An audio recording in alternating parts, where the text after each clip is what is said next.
नमस्कार दोस्तों, आप सभी लोगों का स्वागत है आपके अपने यूट्यूब स्टडी विद मंतोष में। आइए आज हम लोग शुरू करते हैं मॉडल पेपर। सेम ऐसे ही प्रश्नों की श्रृंखला आपको देखने के लिए मिलेगी जैसा प्रश्न आज मैं लाया हूँ। इसमें से बहुत से प्रश्न मिलेंगे भी आप लोगों को। आइए शुरू करते हैं, जिसमें पहला प्रश्न है, निम्न में से कौन सा सबसे छोटा शहर है? इनमें से कौन सा सबसे छोटा शहर है?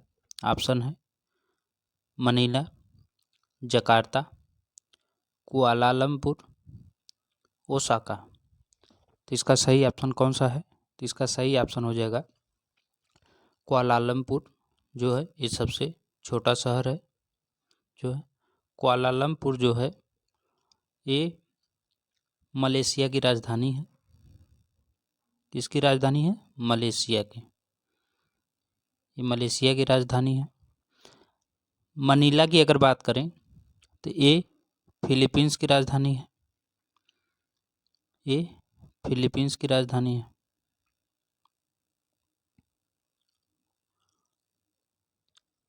जकार्ता इंडोनेशिया की राजधानी है। इंडोनेशिया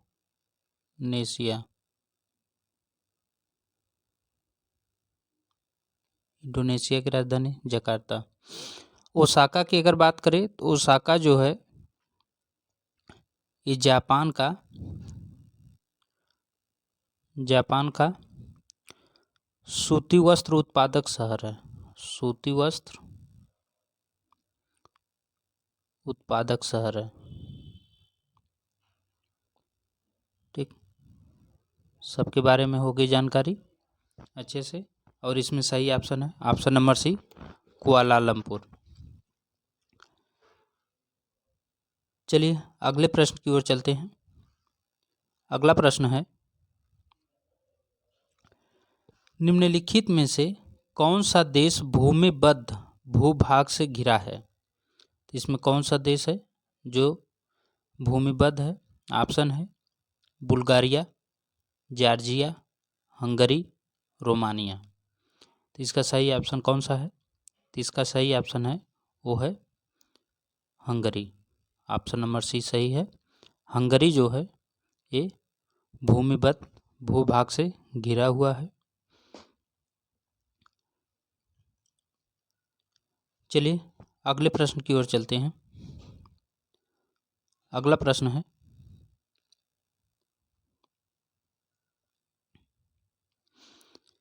देश का राष्ट्रीय सर्वेक्षण और मानचित्र संगठन विभाग के अंतर्गत कार्य करता है। तो कौन से विभाग के अंतर्गत कार्य करता है? कौन? राष्ट्रीय सर्वेक्षण और मानचित्र संगठन। ऑप्शन है अंतरिक्ष, विज्ञान और तकनीकी, संस्कृति, पर्यटन। तो इसका सही ऑप्शन कौन सा है? तो इसका सही ऑप्शन है ऑप्शन नंबर बी, विज्ञान और तकनीकी के अंतर्गत ये कार्य करता है। कौन? राष्ट्रीय सर्वेक्षण और मानचित्र संगठन। अगले प्रश्न की अगर बात करें तो अगला प्रश्न है कूट से संबंधित है। ठीक, तो इसमें कूट कौन कौन से हैं पहले ये देख लीजिए।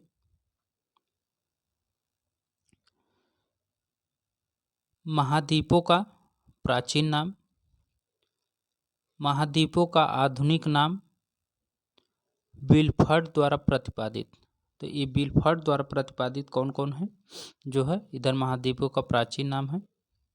ठीक, और ऑप्शन भी हम लोग देख लेते हैं।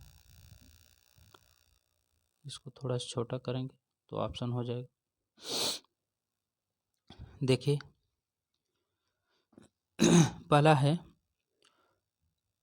कुश द्वीप पश्चिमी यूरोप, क्रॉच द्वीप फारस अफगानिस्तान, पुष्कर द्वीप ब्रिटिश द्वीप समूह, शक द्वीप आइसलैंड।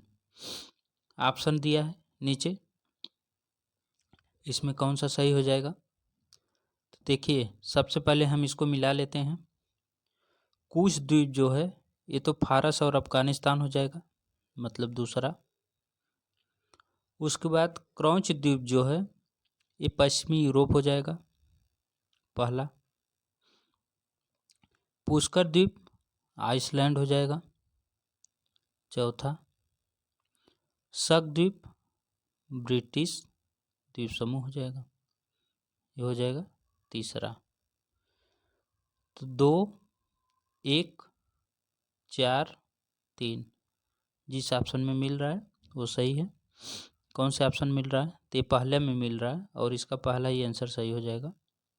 ठीक, पहला आंसर इसका सही है। कुश द्वीप फारस अफगानिस्तान, क्रौच द्वीप पश्चिमी यूरोप, पुष्कर द्वीप आइसलैंड, शक द्वीप ब्रिटिश द्वीप समूह। ये विल्फर्ड द्वारा प्रतिपादित है। किसके द्वारा? विल्फर्ड द्वारा। चलिए अगला प्रश्न देखते हैं। अगला प्रश्न है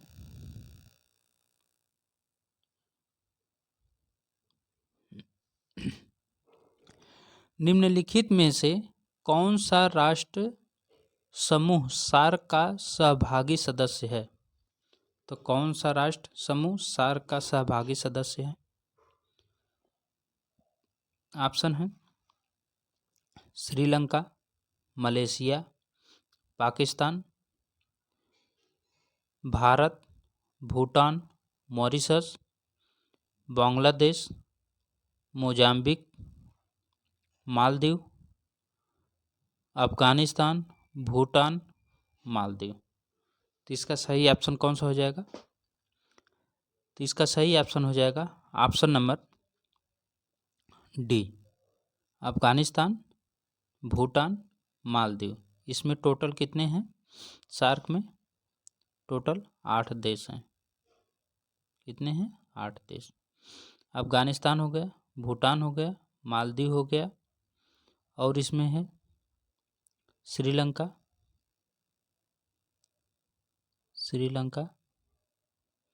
भारत, श्रीलंका, भारत, पाकिस्तान,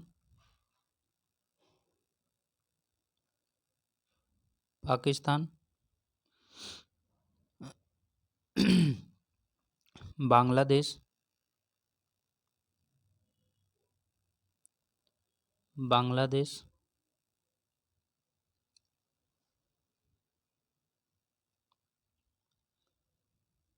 हो गया 1, 2, 3, 4, 5, 6, 7। एक और कौन छूटा है? पाकिस्तान हो गया, बांग्लादेश हो गया, श्रीलंका हो गया, भारत, अफगानिस्तान, भूटान, मालदीव। इसमें छूटा कौन है? भूटान, हाँ एक छूटा है नेपाल। ठीक हो गया। अगर इसे सीक्वेंस से याद करेंगे तो आसानी रहेंगी। सबसे पहले नीचे से जाइए, जो है मालदीव, श्रीलंका, भारत, पाकिस्तान, अफगानिस्तान, नेपाल, भूटान, बांग्लादेश और क्लियर हो जाएगा। ठीक, ये हैं 8 देश जो सार्क में हैं। सार्क का मुख्यालय कहाँ है? इसका मुख्यालय है काठमांडू में। चलिए अगले प्रश्न की ओर चलते हैं।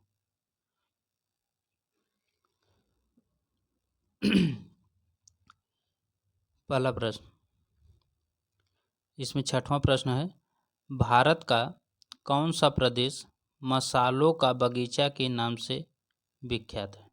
तो भारत का कौन सा प्रदेश है जो मसालों की बगीचा के लिए फेमस है? ऑप्शन है गुजरात, तमिलनाडु, केरल, कर्नाटक। तो इसका सही ऑप्शन कौन सा है? तो इसका सही ऑप्शन हो जाएगा option number C, Kerala. Kerala को मसालों का बगीचा कहा जाता है। गुजरात सबसे अधिक तटीय क्षेत्र है इसका।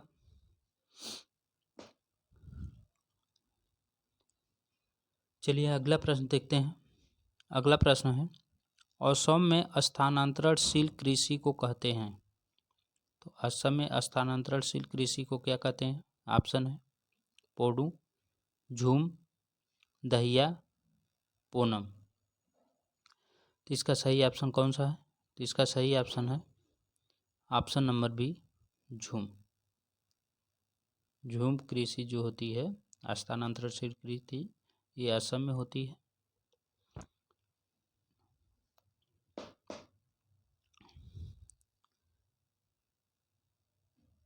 चलिए आगे देखते हैं।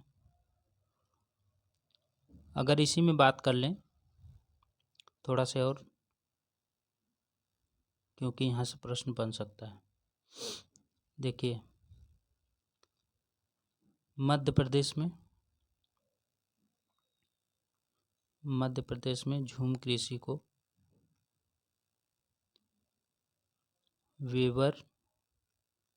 वेबर व दहिया बोलते हैं। वेबर व दहिया। आंध्र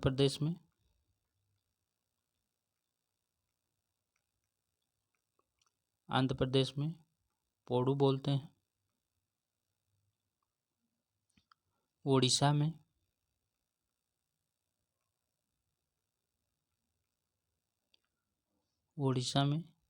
विंगा बोलते हैं। ओडिशा में विंगा बोलते हैं। ओडिशा में विंगा और धावी दोनों बोलते हैं, विंगा और धावी। केरल में कुमारी बोलते हैं, कुमारी। राजस्थान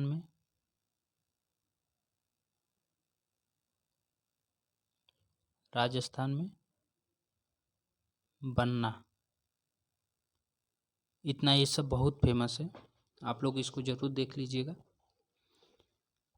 क्योंकि यहाँ से प्रश्न बनेंगे, एक प्रश्न जरूर बनेंगे यहाँ से। कुछ ऐसी टॉपिक होती है जो फिक्स होती है, वहाँ से प्रश्न बनना ही बनना होता है, तो यहाँ से एक प्रश्न जरूर बनेगा। चलिए अगला देखते हैं। अगला प्रश्न है, निम्नांकित मिट्टियों में कौन शंकुधारी वनों में पाई जाती है? तो कौन सी मिट्टी शंकुधारी वनों में पाई जाती है? ऑप्शन है पोडजोल, लेटोसॉल, चेस्टनट, चरनोजम। तो इसका सही ऑप्शन कौन सा है? सही ऑप्शन है इसका पोडजोल। पोडजोल जो है वो शंकुधारी वनों में पाई जाती है। और लेटोसाल की अगर बात करें तो लेटोसाल जो है ये भूमध्य रेखा के समीप पाई जाती है, भूमध्य रेखा के समीप। चरनोजम जो है ये मध्य अक्षांशी पाई जाती है, मध्य अक्षांशी।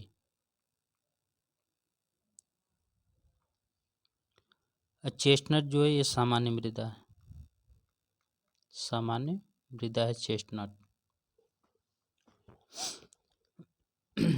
अगला प्रश्न देखते हैं।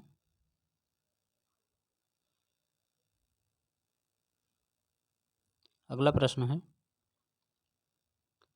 9वां, निम्न में कौन कथन समूह सही है? पहला है, रेगुर मिट्टी ग्रेनाइट के अपक्षय से निर्मित होती है। लैटेराइट मिट्टी मौसमी वर्षा वाले उष्णकटिबंधीय क्षेत्रों की मिट्टी विशिष्ट मिट्टी है। तीसरा है, लाल मिट्टी लौह ऑक्साइड संपन्न होती है। चौथा है, पर्वतीय मिट्टी परिपक्व होती है। तो इसमें 1 और 2 सही है, 2 और 3 सही है, 3 और 4 सही है, 1 और 4 सही है। तो इसका सही ऑप्शन कौन सा है? तो इसका सही ऑप्शन है 2 और 3 सही है। लैटेराइट मौसमी वर्षा वाले उष्णकटिबंधीय क्षेत्रों की विशिष्ट मिट्टी है, सही है। लाल मिट्टी लौह ऑक्साइड संपन्न होती है, ये भी सही है। चलिए अगला प्रश्न देखते हैं। बहुत ज़्यादा व्याख्या के चक्कर में पड़ेंगे तो फिर समय अधिक जाएगा। चलिए अगला प्रश्न है, कोरोमंडल तट पर सर्वाधिक वर्षा होती है। तो कोरोमंडल तट पर सर्वाधिक वर्षा किससे होती है? ऑप्शन है पश्चिमी विक्षोभ से, दक्षिण पश्चिमी मानसून से, उत्तर पूर्वी मानसून से, स्थानीय पवनों से। तो इसका सही ऑप्शन कौन सा है? तो इसका सही ऑप्शन है उत्तर पूर्वी मानसून से वर्षा होती है। जब मानसून लौटता है तब उत्तर पूर्वी मानसून से कोरोमंडल तट पर वर्षा होती है ठंडी में। दक्षिण पश्चिमी मानसून से पश्चिमी घाट पे सबसे। चलिए देखते हैं, वीडियो कट गई थी। फिर अगला प्रश्न है, निम्नलिखित में को सुमेलित कीजिए तथा प्रदत्त कूट सही उत्तर चुनिए। ये कोई परियोजना है, दूसरी तरफ अवस्थिति और क्षेत्र है। तो इसमें पहला है माही, पश्चिम बंगाल, फरक्का बैराज, बनकबोरी, नर्मदा, मैथान, दामोदर घाटी, सरदार सरोवर। ऑप्शन है 1 4 3 2, 2 4 1 3, 2 1 4 3, 3 2 1 4। तो इसका सही ऑप्शन कौन सा हो जाएगा? इसका सही ऑप्शन हो जाएगा ऑप्शन नंबर सी, माही, बनकबोरी, फरक्का पश्चिम बंगाल, नर्मदा सरदार सरोवर, दामोदर घाटी, मैथान। चलिए अगला प्रश्न देखते हैं। अगला प्रश्न है,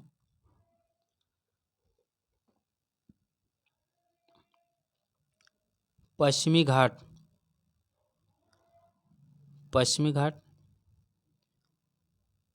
पर्वत है, पठार है, पठारों का कगार है, पहाड़ियाँ। तो इसका सही ऑप्शन कौन सा हो जाएगा? तो पश्चिमी घाट जो है ये पर्वत, पठार, पहाड़ियाँ नहीं है, पठारों का कगार है। पश्चिमी घाट जो है ये पठारों का कगार है। अगला प्रश्न अगर बात करें तो अगला है, बस्तर जनपद छत्तीसगढ़ में स्थित बैलाडीला संबंधित है। तो बैलाडीला किससे संबंधित है? ऑप्शन है बॉक्साइट, जल विद्युत, तांबा, लौह अयस्क। इसका सही ऑप्शन है लौह अयस्क। बैलाडीला की जो खान है वो लौह अयस्क के लिए विश्व प्रसिद्ध है और ये छत्तीसगढ़ में है। चलिए अगले प्रश्न की अगर बात करें, अगला प्रश्न है,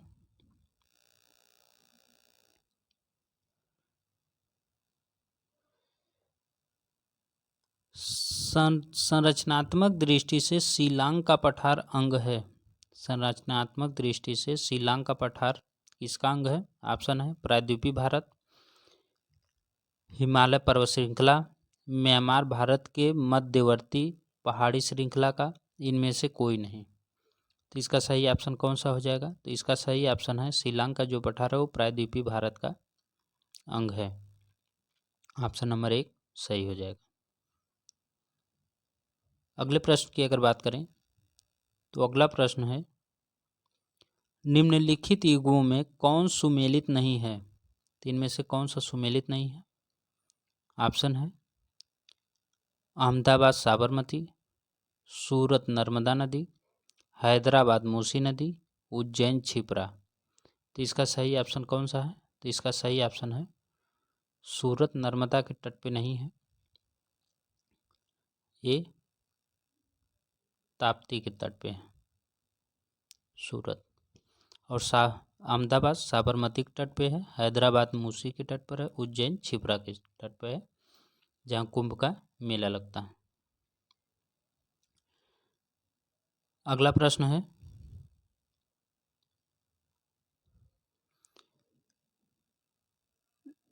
निम्नलिखित युग्मों में कौन सुमेलित नहीं है? एक तरफ पहाड़ी दिया है, एक तरफ राज्य, जिसमें पहला है पालकोंडा पहाड़ियाँ, आंध्र प्रदेश, जवादी पहाड़ियाँ महाराष्ट्र, कैमूर पहाड़ियाँ मध्य प्रदेश, राजगीर पहाड़ियाँ बिहार। तो इसका सही ऑप्शन कौन सा है? तो इसका सही ऑप्शन है ऑप्शन नंबर बी।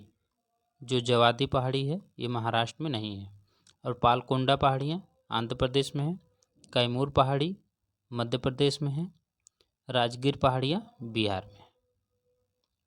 चलिए अगला प्रश्न देखते हैं।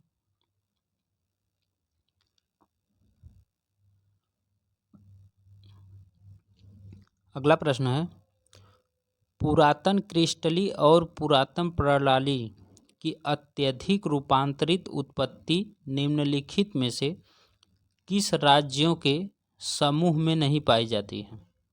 पुरातन क्रिस्टली और पुरातन प्रणाली की अत्यधिक रूपांतरित उत्पत्ति निम्नलिखित में से किस राज्यों के समूह में नहीं पाई जाती है? जिसमें पहला ऑप्शन है पश्चिम बंगाल, उड़ीसा, राजस्थान। दूसरा है उत्तर प्रदेश, पंजाब, जम्मू कश्मीर। तीसरा है तमिलनाडु, कर्नाटक, आंध्र प्रदेश। चौथा है छत्तीसगढ़, मध्य प्रदेश, झारखंड। तो इसका सही ऑप्शन कौन सा है? तो इसका सही ऑप्शन है option number B, Uttar Pradesh, Punjab, Jammu Kashmir में ये समूह नहीं पाए जाते हैं। अगला प्रश्न देखें तो अगला है भारत की उस नदी को पहचानिए जिसकी विशेषताएं निम्नलिखित हैं। इसका उद्गम अमरकंटक के पठार से होता है। यह गंगा की सहायक नदी है। ग्रीष्म में इसमें जल भराव रहता है। ऑप्शन है नर्मदा, सोन, रामगंगा, कोसी। तो इसका सही ऑप्शन कौन सा है? तो इसका सही ऑप्शन है ऑप्शन नंबर बी, सोन। सोन जो है ये अमरकंटक के पठार या पहाड़ी से निकलती है और गंगा की ये सहायक नदी है। इसमें जल भराव रहता है ग्रीष्मकाल में भी। चलिए अगला प्रश्न देखें।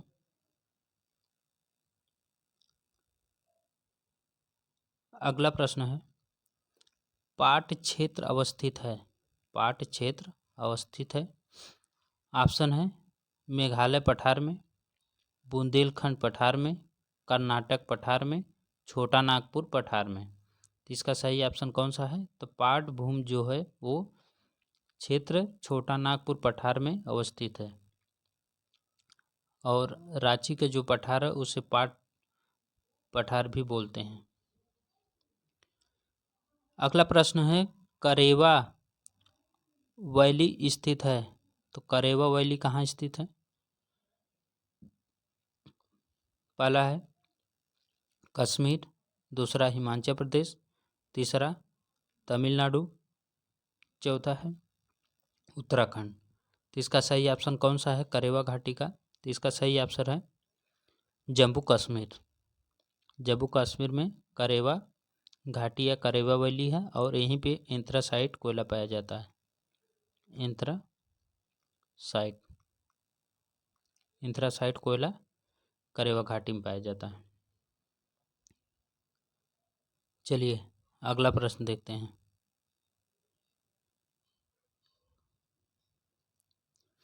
अगला प्रश्न है, कथन ए, हिंद महासागर में ग्रीष्म ऋतु में विषुवत रेखी विपरीत धारा नहीं पाई जाती है। कारण है, ग्रीष्म ऋतु में उत्तरी हिंद महासागर में दक्षिण पश्चिम मानसून धारा प्रभावी रहती है। कोड से सही उत्तर चुनिए। ए और आर दोनों सही है। आर ए की सही व्याख्या करता है। ए और आर दोनों सही नहीं है। दोनों सही है, आर ए की सही व्याख्या नहीं है। ए सही है परंतु आर गलत है। ये गलत है परंतु आर सही है। तो इसका सही ऑप्शन कौन सा है? तो इसका सही ऑप्शन है ऑप्शन नंबर बी। ए और आर दोनों सही है, आर ए की सही व्याख्या नहीं कर रहा है। चलिए अगला प्रश्न देखते हैं। अगला प्रश्न है, भारत के निम्नलिखित क्षेत्रों में कौन सा आर्थिक रूप से सर्वाधिक विकसित है? तो कौन सर्वाधिक विकसित है?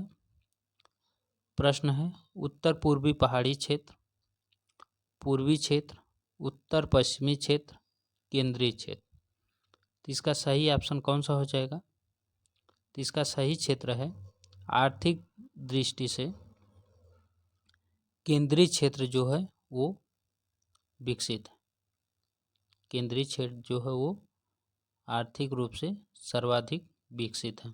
कहीं अगर केंद्र में केंद्रीय न रख के यहाँ पे दूसरा कुछ रखे तब सही होगा उत्तर पश्चिमी क्षेत्र। चलिए अगला प्रश्न देखते हैं।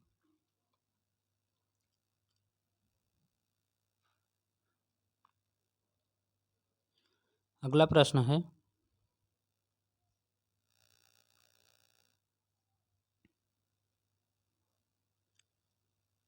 भारत और पाकिस्तान के बीच सीमा का निर्धारण किस समझौते के आधार पर किया गया था? तो भारत और पाकिस्तान के बीच सीमा का निर्धारण किस समझौते पर किया गया था? ऑप्शन है Radcliffe, McMahon, Durand, Curzon रेखा। तो इसका सही ऑप्शन कौन सा है? तो इसका सही ऑप्शन है option number A red Cliff. Red Cliff इसका सही ऑप्शन है जो है। और मैकमोहन चीन और भारत के साथ सीमा बनाता है। डूरंड जो है वो अफगानिस्तान और भारत के बीच बनाता है। अफगानिस्तान और भारत के बीच, लेकिन अब इसको अफगानिस्तान और भारत के बीच न मान के चीन और अफगानिस्तान के बीच मानते हैं लोग। चलिए अगला प्रश्न देखते हैं। अगला है यदि भारत की कर्क रेखा के स्थान पर विषुवत रेखा होती तो यहाँ की जलवायु पर जो प्रभाव पड़ता वह है। ऑप्शन है अधिक ताप एवं कम वर्षा, अधिक ताप एवं अधिक वर्षा, कम ताप एवं कम वर्षा, कम ताप एवं अधिक वर्षा। तो इसका सही ऑप्शन कौन सा है? तो इसका सही ऑप्शन हो जाएगा ऑप्शन नंबर बी अधिक ताप एवं अधिक वर्षा होती, क्योंकि विषुवत रेखा पर सबसे अधिक बारिश होती है। चलिए अगला प्रश्न देखते हैं। अगला प्रश्न है मैकमोहन रेखा का सीमांकन किस वर्ष हुआ था? तो मैकमोहन रेखा का सीमांकन किस वर्ष हुआ था? ऑप्शन है 1912, 1913, 1914, 1915। सही ऑप्शन है 1914। और मैकमोहन रेखा भारत और चीन के बीच में है। अगले प्रश्न की बात करें तो अगला प्रश्न है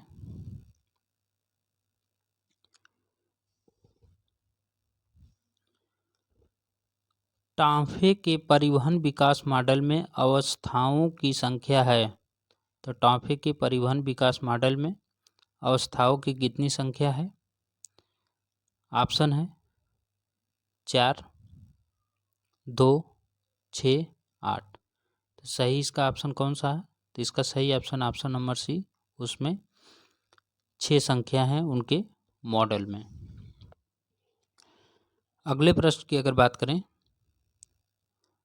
तो अगला प्रश्न है ट्रांस साइबेरियाई रेलवे किस स्थान को जोड़ती है? तो किसको जोड़ती है? ऑप्शन है Vladivostok, Saint Petersburg, Kiev, Moscow, Irkutsk और लेनिनग्राद, मॉस्को और ओमस्क। तो इसका सही ऑप्शन कौन सा है?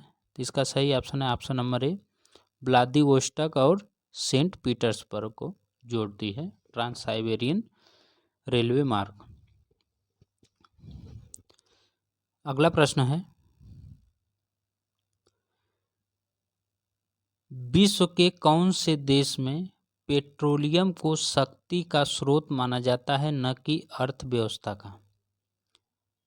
विश्व में कौन से देश में पेट्रोलियम को शक्ति का स्रोत माना जाता है, न कि अर्थव्यवस्था का? ऑप्शन है संयुक्त राज्य अमेरिका, सऊदी अरब, इराक, कुवैत। तो इसका सही ऑप्शन कौन सा है? इसका सही ऑप्शन ऑप्शन नंबर ए, संयुक्त राज्य अमेरिका में माना जाता है कि शक्ति का स्रोत, न कि अर्थव्यवस्था का।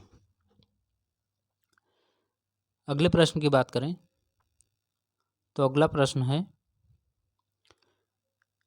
चैतुरा विश्व का सबसे बड़ा मैग्नीज उत्पादक क्षेत्र स्थित है। तो चैतुरा कहाँ स्थित है?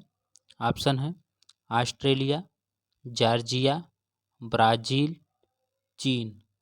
तो इसका सही ऑप्शन है ये, चैतुरा जो है वो जॉर्जिया में है। मैग्नीज उत्पादन का विश्व सबसे बड़ा केंद्र कहाँ है? चैतुरा, जॉर्जिया में। अगला प्रश्न है, निम्नलिखित देशों में से कौन सा पेट्रोलियम के भंडारण में समृद्ध नहीं है? तो कौन सा पेट्रोलियम के भंडारण में समृद्ध नहीं है? ऑप्शन है अल्जीरिया, मिस्र, लीबिया, मोरक्को। तो इसका सही ऑप्शन कौन सा है? तो इसका सही ऑप्शन है वो है मोरक्को। मोरक्को जो है पेट्रोलियम के भंडारण में समृद्ध नहीं है। अगला प्रश्न की अगर बात करें तो अगला प्रश्न है, पहली बार पेट्रोलियम की खोज यूएसए में किस वर्ष हुई? पहली बार पेट्रोलियम की खोज यूएसए में किस प्रकार हुई? तो किस वर्ष हुई? ऑप्शन है 1864, 1859, 1867, 1865। तो इसका सही ऑप्शन कौन सा है? तो इसका सही ऑप्शन ऑप्शन नंबर बी, 1859 में हुई थी पेट्रोलियम खोज यूएसए में, 1859 में। ये डेट पूछता है, बहुत फेमस है। चलिए अगला देखते हैं। अगला है, महत्वपूर्ण प्राकृतिक संसाधनों के गुणात्मक वितरण मानचित्र की सहायता से किसने योजना प्रदेश का सीमांकन किया? प्रश्न फिर सुन लीजिए, महत्वपूर्ण प्राकृतिक संसाधनों के गुणात्मक वितरण मानचित्र की सहायता से किसने योजना प्रदेश का सीमांकन किया? ऑप्शन है एल.एस. भट्ट एवं बी.एल.एस. प्रकाश राव, वी नाथ, सेनगुप्ता, अशोक मित्रा। तो इसका सही ऑप्शन कौन सा है? तो सही ऑप्शन है option number A, LS. Bhatt एवं बी.एल.एस. प्रकाश राव। बहुत फेमस है ये प्रश्न, बहुत फेमस है, बहुत इम्पोर्टेंट है। चलिए अगला प्रश्न देखते हैं। अगला है, निम्नलिखित में से कौन सा एक मृदा संरक्षण की विधि नहीं है? इसमें मृदा संरक्षण की विधि कौन सी नहीं है? पहला है समोच्च रेखी जुताई, नहरों द्वारा सिंचाई, नियंत्रित पशुचारण, फसली चक्रीकरण। तो इसका सही ऑप्शन कौन सा है? तो इसका सही ऑप्शन है नहरों द्वारा सिंचाई। नहरों द्वारा सिंचाई जो इस संरक्षण की विधि नहीं है, इससे तो मृदा का और अधिक कटाव होता है नहरों द्वारा, क्योंकि पानी बहुत तेज़ी से आता है और मिट्टी को बहा कर ले जाता है। चलिए अगला प्रश्न देखते हैं। अगला है, IR5 एवं CO34 निम्न में से किस खाद्यान्न की उन्नत किस्में हैं? तो ये कौन से खाद्यान्न की उन्नत किस्में हैं? यहाँ से भी प्रश्न बनेगा। ऑप्शन है गेहूँ, मक्का, चावल, बाजरा। तो इसका सही ऑप्शन कौन सा है? क्वेश्चन नंबर 34 का तो सही ऑप्शन है ये चावल का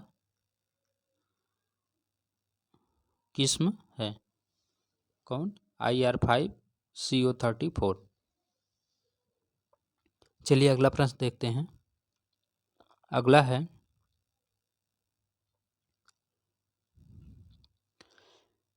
गेहूं के बीज बोने, अंकुरण तथा प्रारंभिक विकास काल में औसत तापमान कितना होना चाहिए?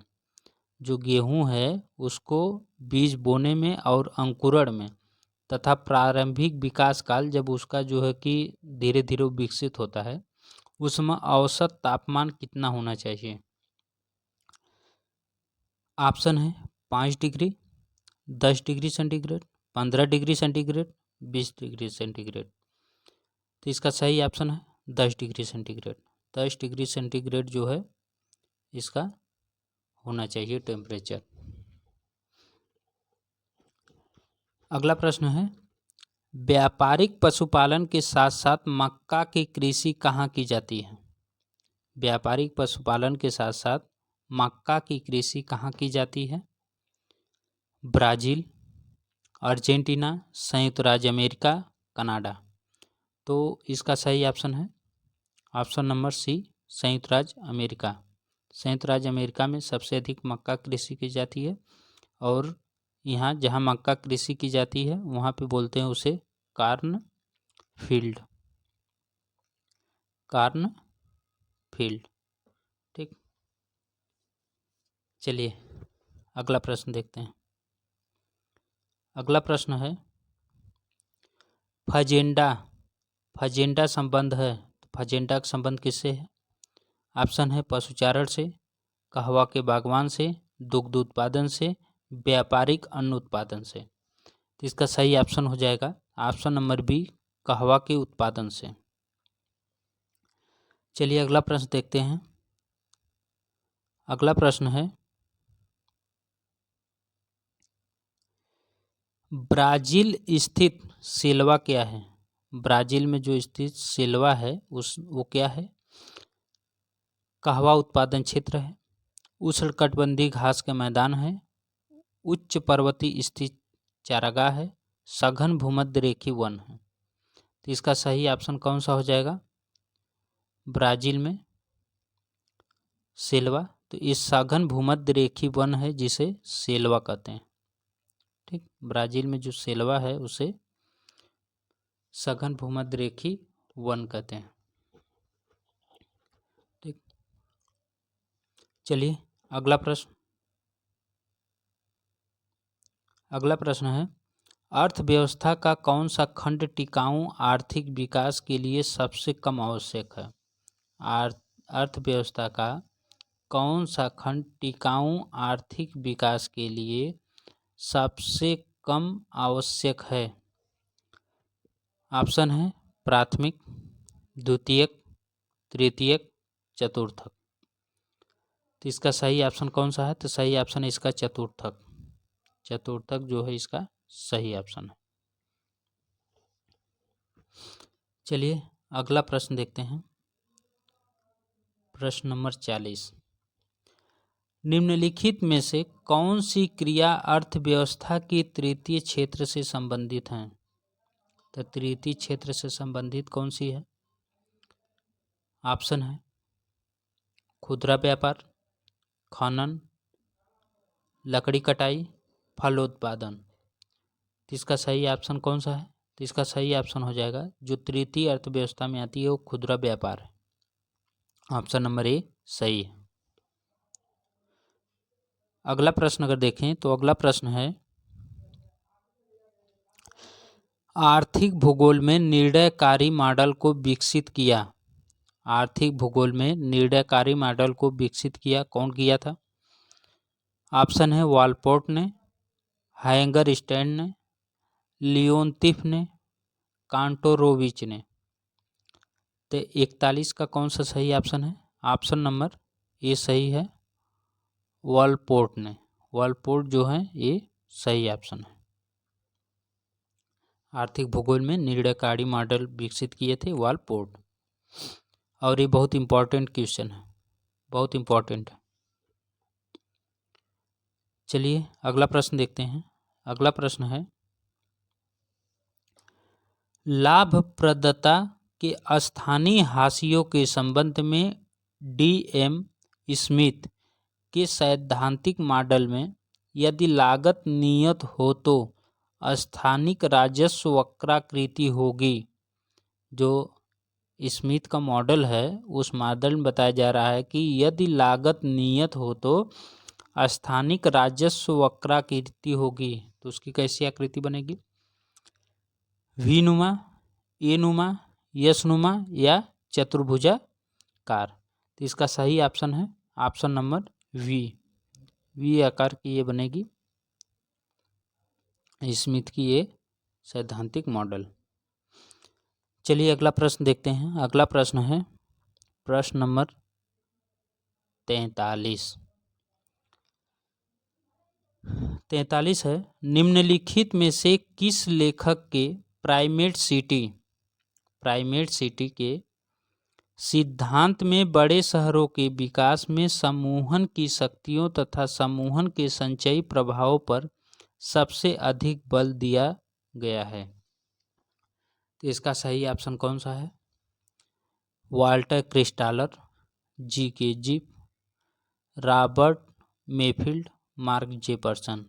तो प्राइमेट सिटी जो है ये मार्क जेफरसन दिए थे और जी.के. जिप का जो है ये कोटी आकार नियम है।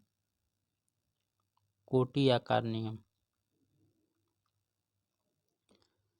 मार्क जेफरसन है। ऑप्शन नंबर डी सही है प्राइमेट सिटी। अगले प्रश्न की अगर बात करें तो अगला प्रश्न है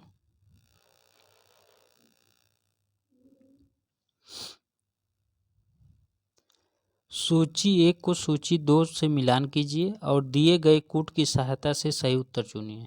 तो सूची 1 और सूची 2 जिसमें है मैनहट्टन द्वीप संयुक्त राज्य America, Quito Ecuador, Kyoto Japan, Hong Kong चीन।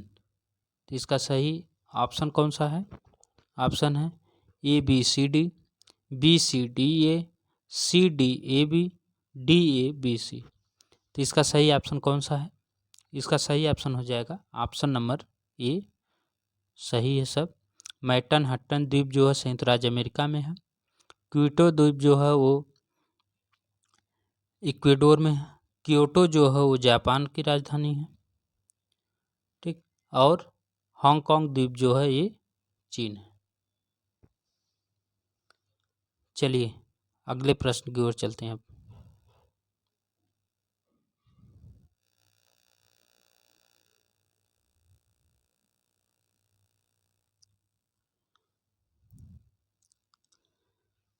प्रश्न नंबर 45, जेई स्पेंसर और WL थॉमसन ने विश्व को प्रथम क्रम एवं द्वितीय क्रम के कितने सांस्कृतिक परिमंडलों में विभाजित किया है? ऑप्शन है 9 एवं 45, 10 एवं 48, 11 एवं 50, 12 एवं 53। तो स्पेंसर और थॉमसन जो है विश्व को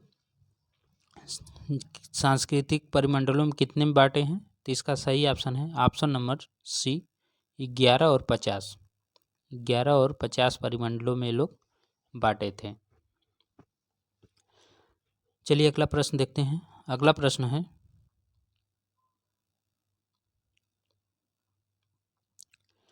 प्रश्न नंबर 46, अस्थिर बसाव किन लोगों का होता है? तो अस्थिर बसाव किसका होता है? ऑप्शन है किसानों का, पशु फार्मों में काम करने वालों का, खान में काम करने वाले का, पशुचारी देहातियों का। तो इसका सही ऑप्शन कौन सा है? तो इसका सही ऑप्शन है ऑप्शन नंबर डी, पशुचारी देहातियों का जो है उनका अस्थिर बसाव होता है। अगला प्रश्न है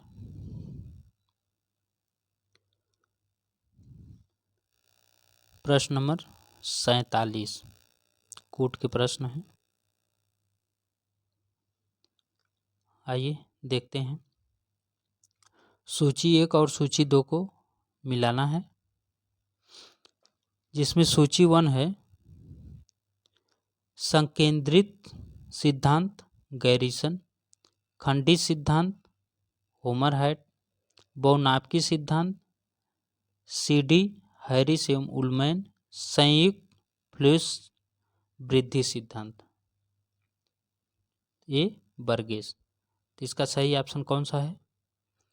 47 का। तो इसका सही ऑप्शन हो जाएगा ऑप्शन नंबर सी, संकेंद्री सिद्धांत बर्गेस का है।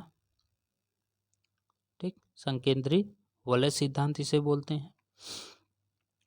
खंडित सिद्धांत होमर हाइट का है, सेक्टर मॉडल इसे बोलते हैं। बहुनापकी सिद्धांत किसका है? तो ये हैरिस एवं उलमैन का है बहुनापकी।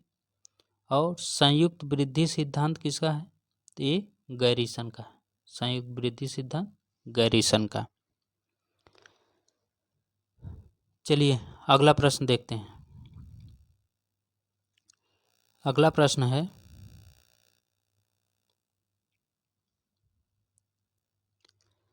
निम्नलिखित में से कौन जनजाति शिकार तथा जंगल से खाद्य सामग्री इकट्ठा कर जीवन यापन करती है? निम्नलिखित में से कौन जनजाति शिकार तथा जंगल से खाद्य सामग्री इकट्ठा कर जीवन यापन करती है? ऑप्शन है किर्गिज, मसाई, सेमांग, संथाल। तो इसका सही ऑप्शन कौन सा हो जाएगा? तो इसका सही ऑप्शन है option number C, Semang. Semang जनजाति शिकार तथा जंगल से खाद्य इकट्ठा कर जीवन यापन करती है, सेमांग जनजाति। चलिए अगला प्रश्न देखते हैं। अगला प्रश्न है, जनसंख्या वृद्धि के सिद्धांतों के संदर्भ में निम्नलिखित में से किसने कहा कि जनसंख्या घनत्व में वृद्धि के साथ संतति प्रजनन की प्रवृत्ति में स्पष्ट कमी आती है? जनसंख्या घनत्व में वृद्धि के साथ संतति प्रजनन की प्रवृत्ति में स्पष्ट कमी आती है। ऑप्शन है settler, Doubleday, Pearl Reid, de Castro. तो इसका सही ऑप्शन कौन सा है? 49 नंबर का। तो इसका सही ऑप्शन है option number D, the Castro. ये सही ऑप्शन है। चलिए अगला प्रश्न देखते हैं 50 नंबर का।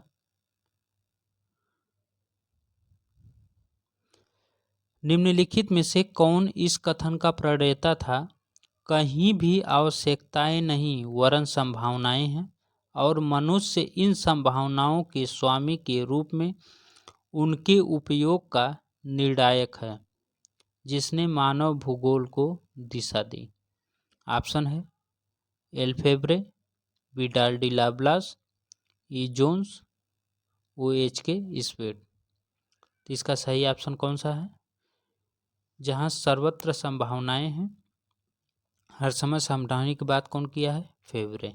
संभववाद के जनक के रूप में ये लोग भी माने जाते हैं, क्योंकि संभववाद शब्द ही दिए थे फेब्रे। और इसका सही ऑप्शन है एल फेब्रे। चलिए अगला प्रश्न है,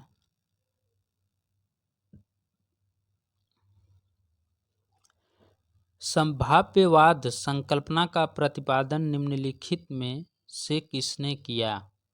संभाव्यवाद संकल्पना का प्रतिपादन निम्नलिखित में से किसने किया? 51 नंबर का प्रश्न है। ऑप्शन है G Taylor, OH Spate, Mackinder, Vidal de la Blache. तो संभाव्यवाद से संबंधित OH स्पेड थे। 51 का भी सही हो जाएगा। अगला प्रश्न है, मानव पर्यावरण संबंध को वैज्ञानिक दृष्टि से स्पष्ट करने के कारण प्रथम पर्यावरणीय नियतिवादी किसे कहा जाता है? ऑप्शन है इब्न खाल्दून, अल बरूनी, अल इदरिसी, इब्न बतूता। तो क्वेश्चन नंबर 52 का सही ऑप्शन कौन सा है? तो ये है इब्न खाल्दून।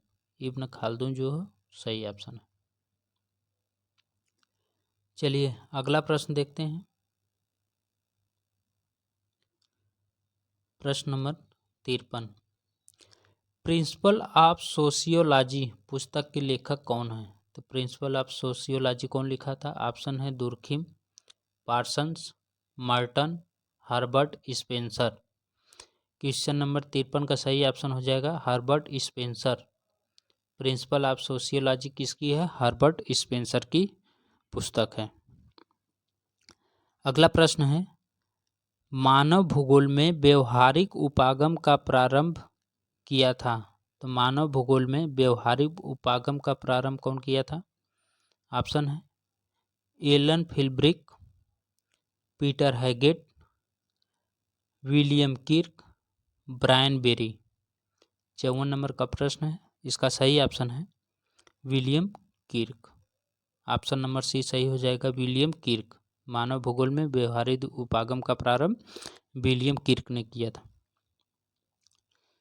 अगला प्रश्न है प्रश्न नंबर 55, मानव भूगोल में क्रियाशीलता के सिद्धांत को सविस्तार प्रतिपादित किया था? कौन किया था? ऑप्शन है जीन ब्रून्स, विडाल डी लाब्लास, मैक्स सारे, एकरमैन। तो इसका सही ऑप्शन कौन सा है? तो इसका सही ऑप्शन है मानव भूगोल में क्रियाशीलता के सिद्धांत को प्रतिपादित जीन ब्रून्स ने किए थे, जीन ब्रून्स। चलिए अगला प्रश्न देखते हैं। अगला प्रश्न है प्रश्न नंबर 56, भूगोल में नोमोथेटिक अप्रोच निम्नलिखित में से किस अध्ययन पर बल देता है? तो भूगोल में नोमोथेटिक अप्रोच किस पे बल देता है? ऑप्शन है अनुभवजन्य अध्ययन पर, आगमनात्मक अध्ययन पर, विधि निर्माण संबंधी अध्ययन पर, भावमूलक अध्ययन पर। 56 नंबर का प्रश्न है, इसका सही ऑप्शन है ऑप्शन नंबर सी, विधि निर्माण संबंधी अध्ययन पर बल देता है। कौन? Nomothetic approach. अगला प्रश्न है प्रश्न नंबर 57, इसमें है प्रादेशिक नियोजन को अधिनगरीय क्षेत्र में गतिविधियों के व्यवस्थापन में सामाजिक उद्देश्यों के सूत्रीकरण स्पष्टीकरण की प्रक्रिया के रूप में किसने परिभाषित किया? फिर सुन लीजिए, प्रादेशिक नियोजन को अधिनगरीय क्षेत्र में गतिविधियों के व्यवस्थापन में सामाजिक उद्देश्यों के सूत्रीकरण एवं स्पष्टीकरण की प्रक्रिया के रूप में किसने परिभाषित किया? ऑप्शन है Peter Hall, John Friedmann, A.R. Kuklinski, Lloyd Rodwin. तो इसका सही ऑप्शन कौन सा है? सही ऑप्शन इसका है पीटर हॉल। पीटर हॉल जो इसे परिभाषित किए थे। अगला प्रश्न है प्रश्न नंबर 58, निम्नलिखित में से किसने निर्वाचन भूगोल पर अध्ययन किया था? तो निर्वाचन भूगोल पर कौन अध्ययन किया था?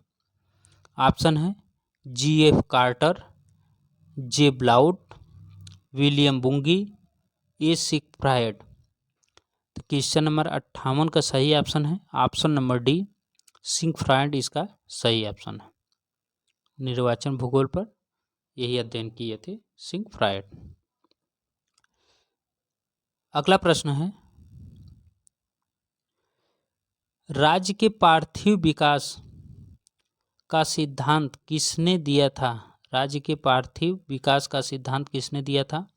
ऑप्शन है Karl Haushofer, Friedrich Ratzel, Halford Mackinder, Charles Darwin. तो इसका सही ऑप्शन कौन सा है?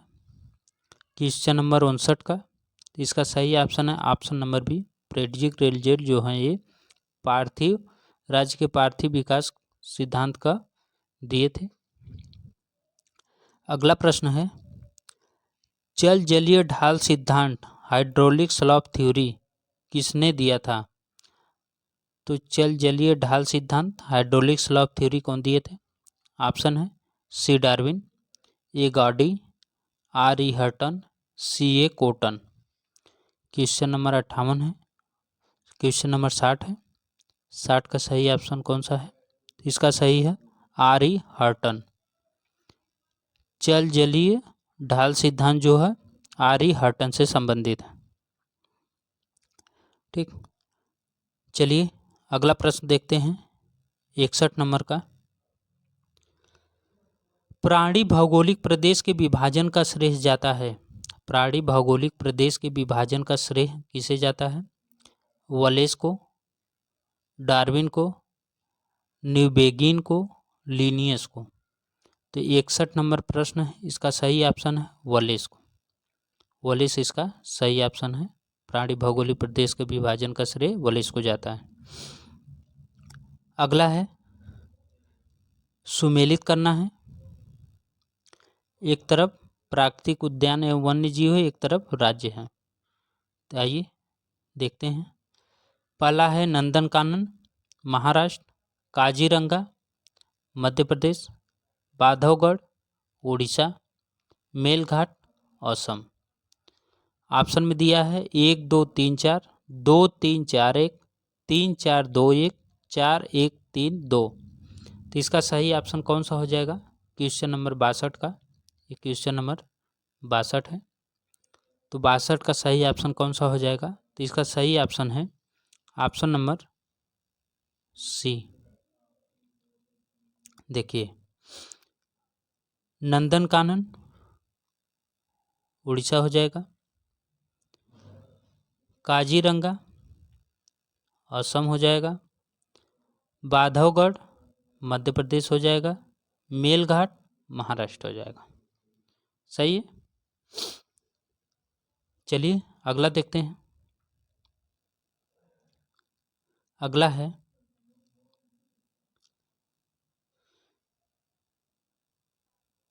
Kaziranga national park. तो काजीरंगा नेशनल पार्क कहाँ स्थित है? ऑप्शन है उड़ीसा, गुजरात, राजस्थान, असम। तो इसका सही ऑप्शन कौन सा है? तो काजीरंगा नेशनल पार्क असम में है। ऑप्शन नंबर डी सही हो जाएगा, असम। 64 नंबर प्रश्न की बात करें तो शहरी और औद्योगिक केंद्रों में जब धुएं के साथ कोहरा मिल जाता है तो इसे कहते हैं, तब इसे क्या कहते हैं? जब शहरी और औद्योगिक क्षेत्र में धुएं के साथ कोहरा मिलता है तो ऑप्शन है धूम्र कोहरा, कुहासा, ओस, पाला। 64 नंबर का प्रश्न है, तो इसका सही ऑप्शन है धूम्र कोहरा इसे बोलते हैं। अगला प्रश्न है प्रश्न नंबर 65। पौधों एवं पशुओं का ग्राम्यन किस युग में प्रारंभ हुआ? पौधों एवं पशुओं का ग्राम्यन किस युग में प्रारंभ हुआ? ऑप्शन है पूरा पाषाण काल, मध्य पाषाण काल, नव पाषाण काल, पूरा पाषाण पूर्व काल। Question number 65।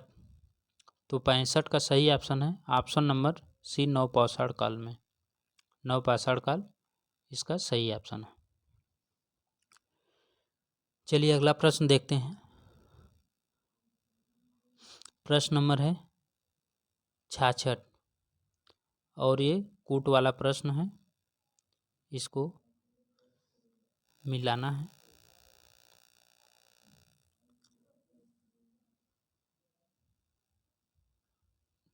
ठीक, कूट वाला प्रश्न है, इसे मिलाना है। प्रश्न नंबर 66।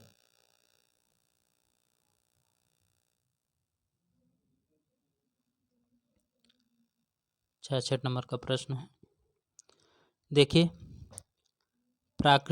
परिवर्तन की प्रकृति, असंभव मानवोद्भवी कारण। पहला है अर्ध शुष्क क्षेत्र में मरुस्थलीकरण, तट तक पुलिन रोधों का प्रभाव, घाटी तली में अवनालिका का विकास, अतिचारण, बढ़ता हुआ तट क्षरण, नई सड़क से बह जाना, वृद्धि नदी बृहत नदी बाढ़ सघनता मतलब नगरीकरण। सही ऑप्शन कोड दिया है BCDA, BCAD, CBAD, DCBA। तो इसका सही ऑप्शन कौन सा है? तो इसका सही ऑप्शन है ऑप्शन नंबर बी, ये इसका सही है। अर्ध शुष्क क्षेत्र मरुस्थलीकरण, ये हो जाएगा अतिचारण। घाटी तली में अवनलिका का विकास, ये हो जाएगा नई सड़क से बह जाना। बहता हुआ तटक्षरण, तो ये हो जाएगा तट तक पुलिन रोधों। अब बृहद नदी बाढ़ सघनता, ये हो जाएगा नगरीकरण।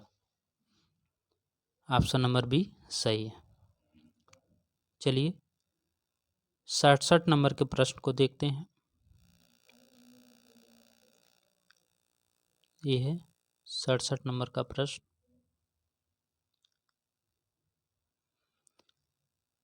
सामान्यतः मृदा में कितने प्रतिशत खनिज पदार्थ तथा जल का प्रतिशत मिलता है? सामान्यतः मृदा में कितने प्रतिशत खनिज पदार्थ तथा जल का प्रतिशत मिलता है? ऑप्शन है 20% व 15%, 40% व 25%, 55% व 30%, 60% व 25%। तो 67 नंबर प्रश्न है, इसका सही ऑप्शन कौन सा है? तो इसका सही ऑप्शन है ऑप्शन नंबर बी 40% और 25%। ठीक, जो जल का प्रतिशत मिलता है खनिज पदार्थ और जल का, तो खनिज पदार्थ जो है वो 40% तथा जल 25% मिलता है। 68 नंबर का प्रश्न है, निम्नलिखित में कौन डार्विन के प्रजातियों की उत्पत्ति के सिद्धांत में संबंधित नहीं है? तो कौन संबंधित नहीं है? पहला है आकस्मिक प्रजाति उद्भवन, अनुकूलन, प्राकृतिक चयन, योग्यतम की उत्तरजीविता। 68 नंबर में कौन सही हो जाएगा? तो इसका सही है ऑप्शन नंबर ए, आकस्मिक प्रजाति उद्भवन ये नहीं है। अनुकूलन सही है, प्राकृतिक चयन सही है, योग्यतम की उत्तरजीविता ये भी सही है। प्रश्न नंबर 69 है, 1992 ईस्वी में पृथ्वी शिखर सम्मेलन हुआ था। तो 1992 का जो पृथ्वी शिखर सम्मेलन वो कहाँ हुआ था? ऑप्शन है क्योटो में, द हेग में, स्टॉकहोम में, रियो डी जेनेरो में। तो 69 नंबर का प्रश्न है, सही ऑप्शन कौन सा है? तो ये रियो डी जेनेरियो में है। और ये रियो डी जेनेरियो कहाँ है? तो ये ब्राज़ील में है, ब्राज़ील में। और यहीं पे 1992 ईस्वी में पृथ्वी शिखर सम्मेलन हुआ था। चलिए 70 नंबर के प्रश्न को देखते हैं।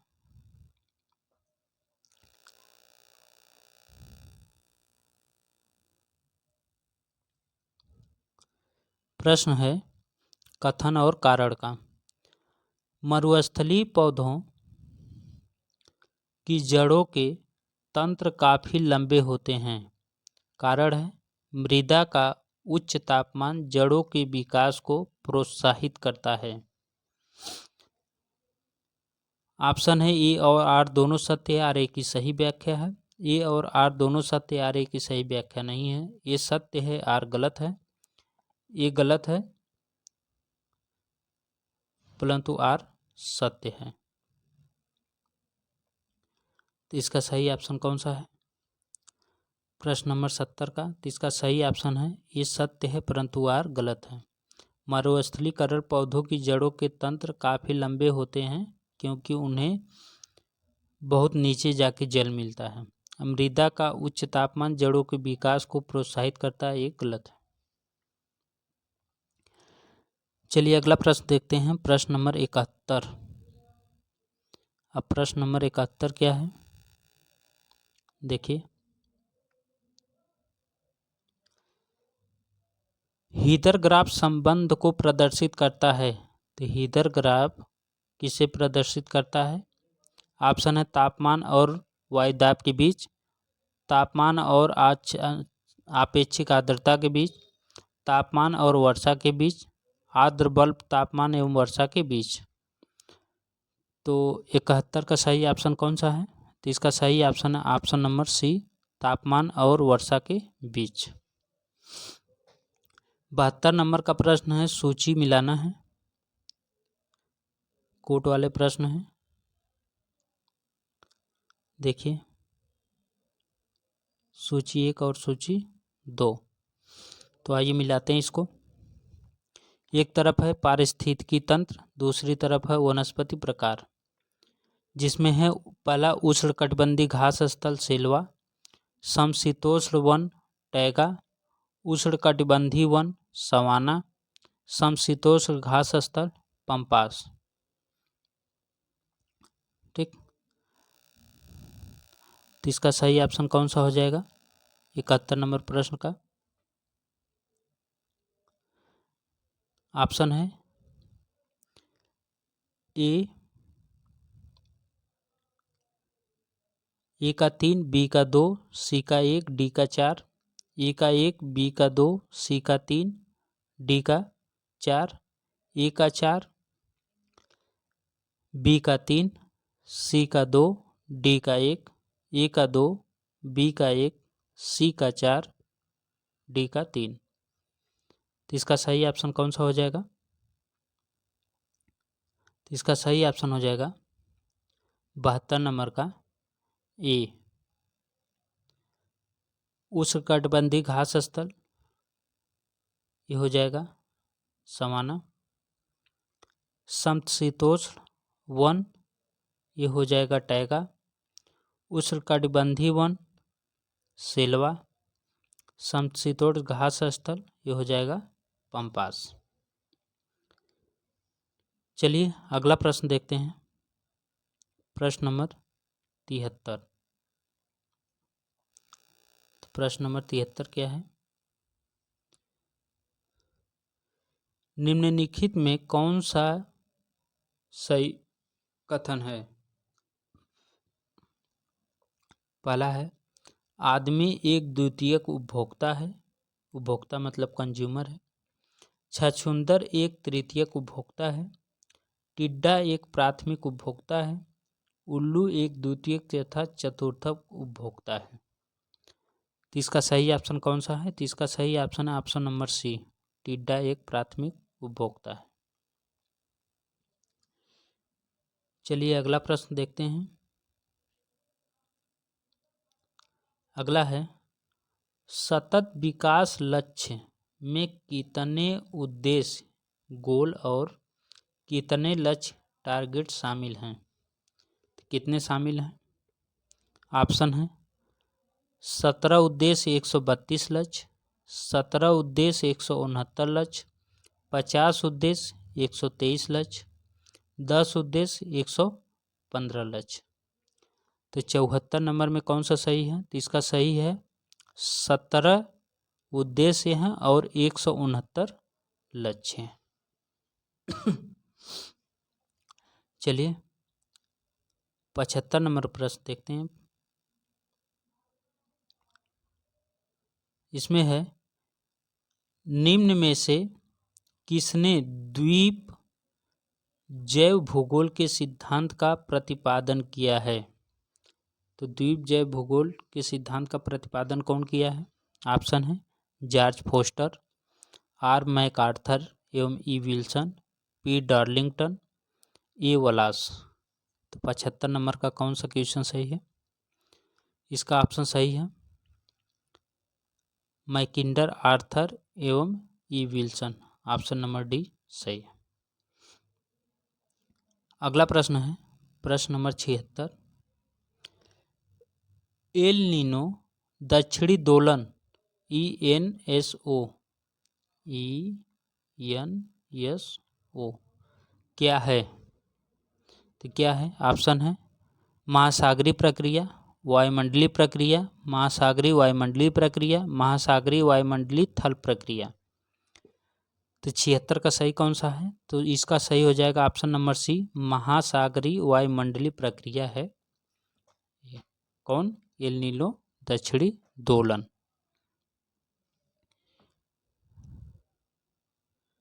चलिए अगला प्रश्न देखते हैं। प्रश्न नंबर 77। प्रश्न है, स्थिर आनुपातिक सिद्धांत द्वारा महासागरीय जल लवणता की गणना के लिए निम्नलिखित लवणों में सामान्यतः किसको लिया जाता है? किसको लिया जाता है?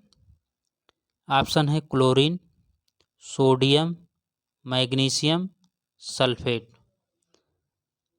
तो 77 क्वेश्चन का सही आंसर है ऑप्शन नंबर ए, क्लोरीन। इसमें सही ऑप्शन है क्लोरीन। 78 देखते हैं।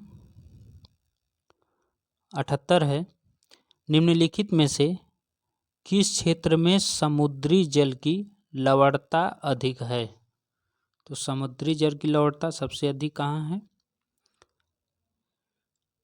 ऑप्शन है विषुवत-रेखीय क्षेत्र में, ध्रुवीय क्षेत्र में, उपोष्ण क्षेत्र में, अधोध्रुवीय क्षेत्र में।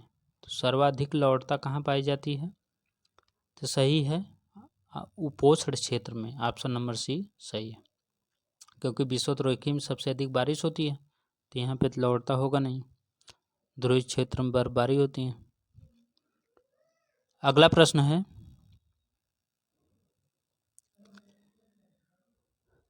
कथन और कारण का। देखिए जिसमें अभी कथन है, भूमध्यवर्ती क्षेत्र में महासागरीय लवणता कम होती है। अगला है कारण, तो भूमध्य रेखीय क्षेत्र की विशेषताएं भारी वर्षा, मेघाच्छादनता और आर्द्रता है। अब देखिए इसका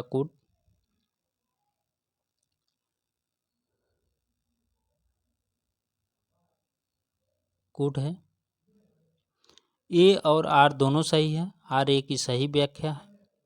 ए और आर दोनों सत्य है, आर ए की सही व्याख्या नहीं है। ये सत्य है परंतु आर असत्य है, ये असत्य है परंतु आर सत्य है।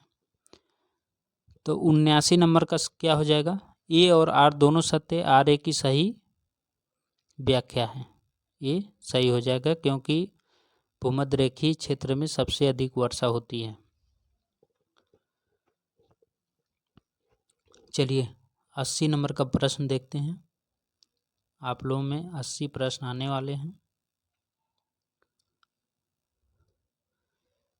महासागर और समुद्र की गहराइयाँ दर्शाने वाले मानचित्र को कहते हैं। महासागर और समुद्र की गहराइयाँ दर्शाने वाले मानचित्र को कहते हैं। ऑप्शन है मानव जाति मानचित्र, पर्वतीय मानचित्र, अनुगंभीर मानचित्र, भूवैज्ञानिक मानचित्र। इसका सही ऑप्शन कौन सा है? 80 नंबर का। तो इसका सही ऑप्शन है अनुषंगी मानचित्र, अनुगंभीर मानचित्र। अनुगंभीर मानचित्र, महासागर और समुद्र की गहराइयाँ दर्शाने वाले मानचित्र को अनुगंभीर मानचित्र कहते हैं। 80 प्रश्न आने वाले हैं। 80 प्रश्न हो गया, कुछ प्रश्न इसमें और हैं वो भी करा देते हैं। आप लोगों के काम हो सकता है वहाँ से भी आ जाए, कोई तो फंस जाएगा। जिसमें है 81 नंबर का, अपेक्षाकृत गर्म सतही जल का प्रतिस्थापन करने के लिए गहन महासागरीय परतों को शीतल जल की ऊर्ध्वाकार गति क्या कहलाती है? ऑप्शन है पंकीलता, उन्मज्जन, ऊर्ध्वगमन, हाइलोक्लाइन।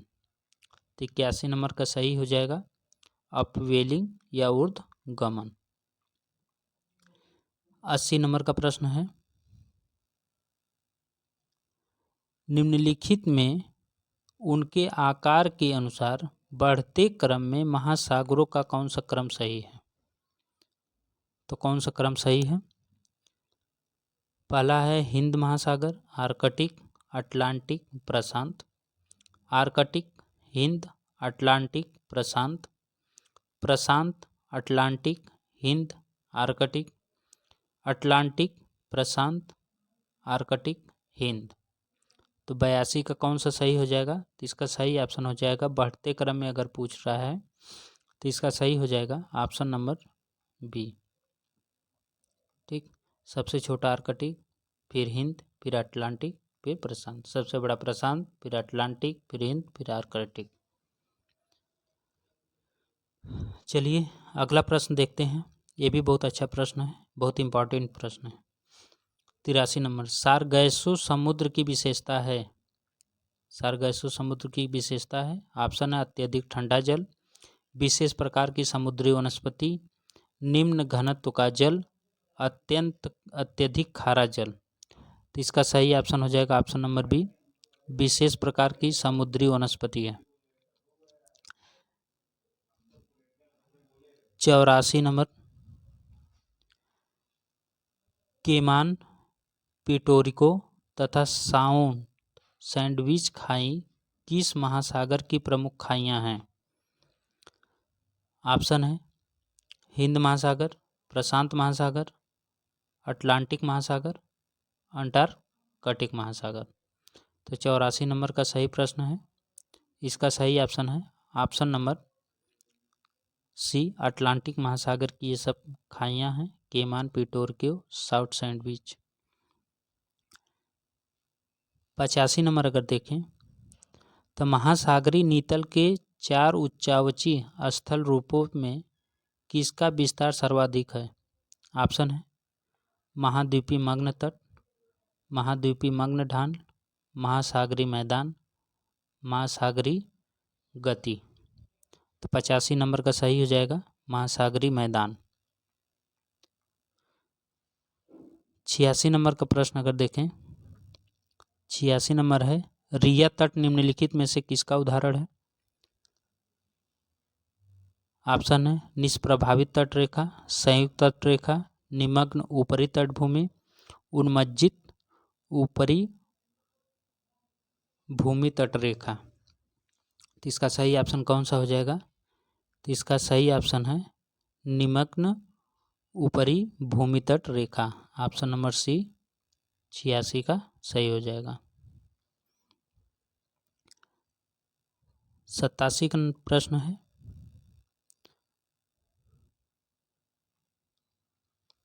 निम्नलिखित में से कौन सा निक्षेप महासागरों में सर्वाधिक गहराई वाला भाग में पाया जाता है? ऑप्शन है लाल मृत्तिका, डायटम पंख, लाल पंख, हरा पंख। तो सही ऑप्शन कौन सा है? 87 का सही ऑप्शन है लाल मृत्तिका। लाल मृत्तिका जो है ये सर्वाधिक गहराई वाले भाग में पाई जाती है। अगला है, कोपेन का जलवायु वर्गीकरण पर आधारित है। तो कोपेन का जलवायु वर्गीकरण किस पे आधारित है? जलवायु दशा, वर्षा और तापमान, वनस्पति मंडल, कोई नहीं। तो सही ऑप्शन है ऑप्शन नंबर बी, वर्षा और तापमान।